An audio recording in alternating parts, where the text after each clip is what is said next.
Hello everyone, I am Dr. Brady and today I'll be explaining the COVID-19 virus, aka the coronavirus. I'm here to give some basic information on what it is and how it's affecting our country. Now, unless you're an avid viewer of the news, most of you probably have a pretty basic understanding about coronavirus. You guys just know that people were getting sick and that you should be washing your hands and staying in the house. Some of your young minds may have some serious concerns about what's going on here in the US. Others may just be happy that they're getting a month away from school. As a medical professional, I think that it is very important that everyone has a good understanding of what's going on with this global pandemic. Before I get into my presentation, I want to briefly present a term we utilize as an area of knowledge in IB. Intuition serves as our immediate form of knowledge. It's what allows us to make decisions or react to things without even thinking. It's your self-conscious, pretty much. Later on in my presentation, I will explain why intuition is so important during times like these. Being a medical professional, a lot of my job involves science. I felt that the best way to break down this virus was by simplifying it into different terms of science. Some of you may be familiar with these terms of science because you may have discussed them in your science classes. The terms I'll be using are hypothesis, theory, model, law, and prediction. An hypothesis is an explanation made on a base of evidence ready for further investigation. It's a statement you make based off a set of evidence that you've seen, but you think can be tested and further investigated for the future. A theory is an explanation based on evidence and relationships in our world for events that have already been observed. A theory is basically a conclusion about events that have already been investigated and observed. A model is a scientific activity which makes concepts easier to understand. An example of a scientific model would be like a diagram or a graph or formula. A law is a statement that has been repeatedly observed and tested and can be accepted as true or a fact. A prediction is a statement of what will happen under certain conditions.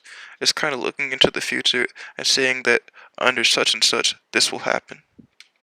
To form all of this information in terms of a scientific hypothesis, we could say that researchers in Wuhan, China could have possibly leaked or created the virus, leading to the outbreak.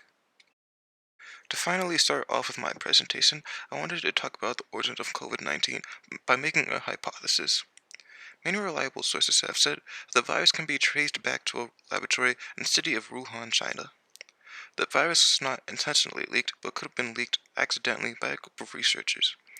Chinese journalists have said that researchers who used bats as virus test subjects could have possibly lost track of some of these bats, which allowed them to infect other bats and people within the area. Our theory on how to react to these outbreaks are to isolate those who are infected and ask others who aren't to protect themselves and be very cautious. For my theory, I wanted to discuss how we have reacted towards past disease outbreaks. This, of course, is not the first time we have experienced viruses and sickness that have impacted our world. These type of cases in the past have been handled in a very cautious way. Those who are infected are easily isolated from society. Those who aren't are asked to wear protective clothing and practice infection control measures. We have seen this during the Ebola outbreak that happened in 2014. For my scientific model, I wanted to talk about some of the numbers for the coronavirus. The coronavirus has become very hard to track. It is hard to track because it has to be tested for. Many do not have access to this coronavirus test, so the number of total infected patients is not too accurate. Right now, the total number of infected people is over 140,000.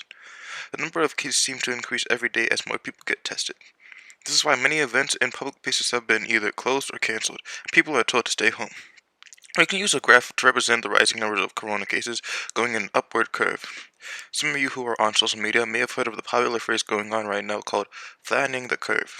Even other social media figures, such as athletes and celebrities, have started promoting their followers to stay inside. Another popular message you may have seen on social media by Nike is their Play Inside, Play for the World campaign. For scientific law, I wanted to talk about the symptoms of coronavirus. Out of all of the research we have done on the virus, the most reliable information we have received so far have been about the possible symptoms. After going through all of the cases and testing a lot of people, we know that what an infected person would look like. I wanted to talk about this in particular because there have been a few myths online about this virus. For example, it was trending on social media that if you were not able to hold your breath for more than 10 seconds, you had the virus.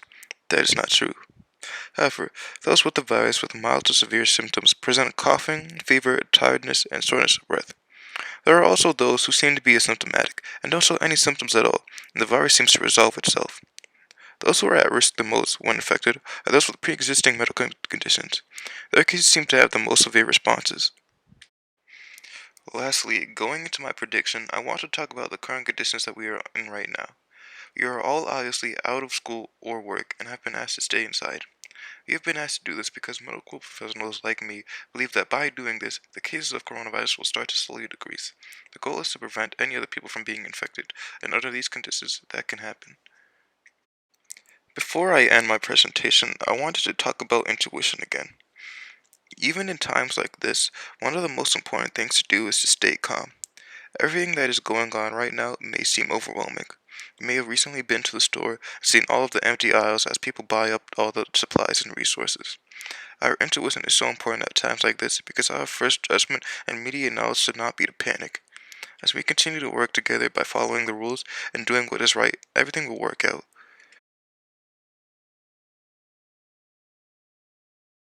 Thank you all for watching my presentation. I hope you all continue to stay safe and remember to wash your hands and stay inside.